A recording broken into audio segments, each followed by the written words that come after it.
Born on April 4th, 1928 in St. Louis, Missouri, Maya Angelou was raised in St. Louis and Stance, Arkansas.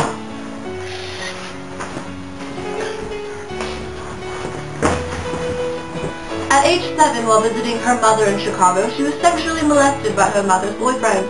Too ashamed to tell any of the adults in her life, she confided in her brother. When she later heard the news that an uncle had killed her attacker, she felt that her words had killed the man. She felt silent and did not speak for 5 days.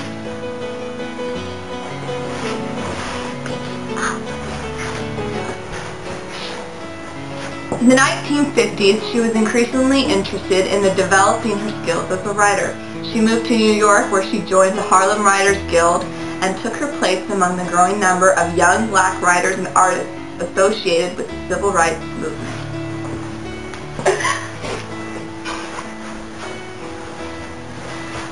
In New York, she fell in love with the South African civil rights activist Vizume Make, and in 1960, the couple moved with Angelou's son to Cairo, Egypt. In Cairo, Angelou served as an editor of the English-language weekly, the Arab Observer.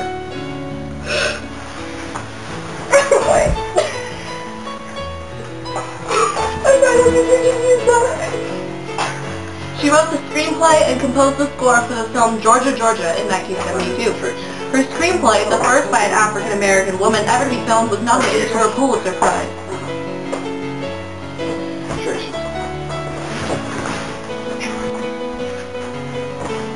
In 2000, Dr. Angelou was honored with the Presidential Medal of the Arts. She received the Ford Theater Lincoln Medal in 2008.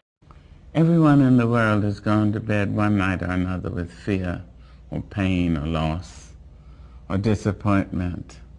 And yet each of us has awakened, arisen, somehow made our ablution, seen other human beings, and said, "Morning, how are you? Fine, thanks, and you?"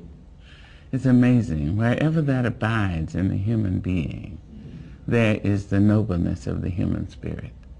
Despite it all, black and white, Asian, Spanish, Native American, pretty, plain, thin, fat, vowed or celibate, we rise. You may write me down in history with your bitter, twisted lies. You may trod me in the very dirt, but still like dust, I'll rise. Does my sassiness upset you? Why are you beset with gloom just 'cause I walk as if I have oil wells pumping in my living room? Just like suns and like moons, with the certainty of tides, just like hope springing high, still I rise. Did you want to see me broken, bowed head and lowered eyes, shoulders falling down like teardrops, weakened by my soulful cries? Does my sassiness upset you? Don't take it so hard just 'cause I laugh. As if I have gold mines digging in my own backyard. You can shoot me with your words. You can cut me with your lies. You can kill me with your hatefulness. But just like life, I'll rise. Does my sexiness offend you? Oh, does it come as a surprise that I dance? As if I have diamonds at the meeting of my thighs. Out of the huts of history's shame I rise. Up from a past rooted in pain I rise.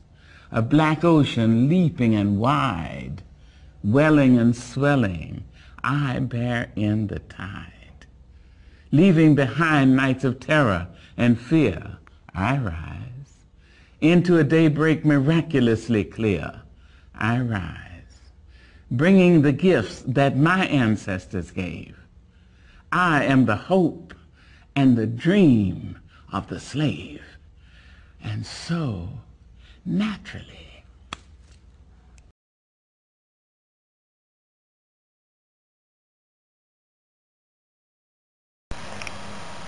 Maya Angelou was raised believing in traditional African-American community, family, and culture. Still I Rise represents the discrimination of not only African-Americans, but every kind of minority.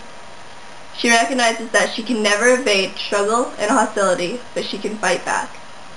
Her response to the animosity shows up in the form of her easy laughter, confident walk, and rich independence. Angelou gives hope to her audience by encouraging them to rise above discrimination through finding strength within themselves.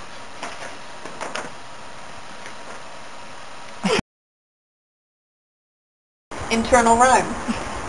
Out of the huts of history's shame, I rise. Up from a past that's rooted in pain, I rise. I'm a black ocean, leaping and wide, welling and swelling, I bear the tide. Welling and swelling rhyme within the same wine. This gives the poem a pulsing feeling. Out of the huts of history's shame, I rise. Up from a past that rooted in pain, I rise. Angelou uses slant rhymes by way of her N-word, shame and pain. While they sound similar and keep the poem's rhythm, they don't follow a strict rhyme scheme. Simile. Did you want to see me broken, bowed head and lowered eyes? Shoulders falling down like teardrops, weakened by my soulful cries? Comparing the falling of her shoulders to the falling of her tears is the implementation of simile. She paints the picture of her anguish. End rhyme. You may write me down in history with your bitter, twisted lies. You may trod me in the very dirt, but still, like dust, I'll rise. End rhyme occurs more often than not in Still I Rise. Here, lies and rise rhyme just perfectly. Anaphora. Leaving behind nights of terror and fear, I rise. Into a daybreak that's wondrously clear, I rise. Bringing the gifts that my ancestors gave, I am the dream and the hope of the slave. I rise, I rise, I rise. The constant repetition of I rise shows the importance of the statement. Every time the phrase is repeated, its meaning becomes more powerful. So this is our critique on Maya Angelou and everything we think about the poem Still I Rise. Alright, well, I really like Maya Angelou, and the reason I picked her is because she's kind of a feminist and she's a strong woman and stuff like that, and I don't know, I really like her poetry, and I know some of us don't, but I do.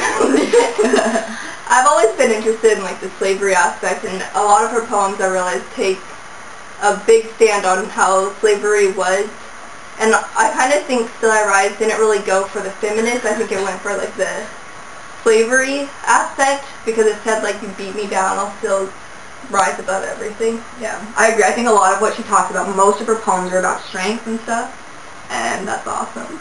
I feel like for me that really relates like to my life, and because I've been through a lot, and like reading her poetry I felt like I connected to it personally.